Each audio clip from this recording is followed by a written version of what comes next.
The Capitol Modern celebrates FestPAC with curated shows in its galleries. This exhibit is themed Ao Lama, or Enlightened World, and aims to showcase the ingenuity of Pacific people, from traditional practice to contemporary expression.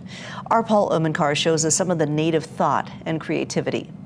So we have our students today producing old traditional akua images of old, but they're also given the latitude to create contemporary images that reflect their ancestors, images that reflect gods and goddesses from our Hawaiian legends and our myths and our stories. And so they're putting a face to those well-known akua of old that's made famous through our oral traditions and our storytelling.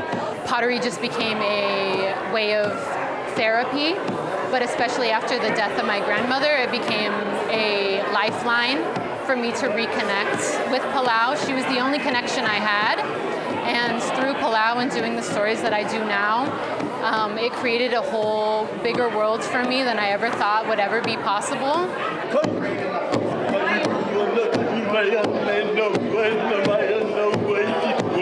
What's nice about it, that these images aren't just art pieces, but they are actually living entities.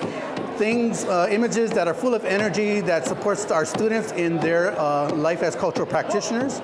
And so what we're trying to do is raise and build practitioners. What we're trying to do is resurrect or revitalize the art of Ulana Ie, which is the wild pandanus vine weaving.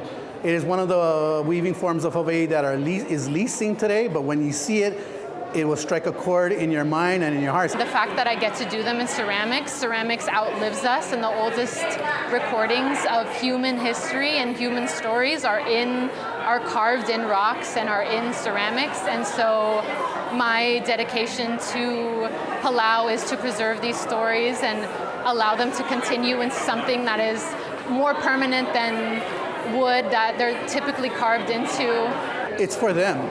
It's for our next generations that are not even born yet. It's really for them. It's to preserve this knowledge, to pass it on, and not just create just for art purposes. It's not for aesthetics. It's not for the beauty of art.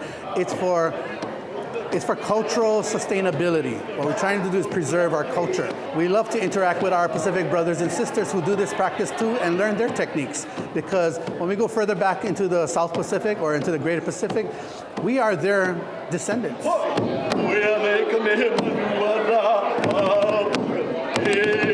I think for the future I wish to learn from the masters, and I want to learn how to carve into wood and other different mediums, but I am so grateful that ceramics happens to be mine, and I get to honor it in this way and be a part of this exhibit.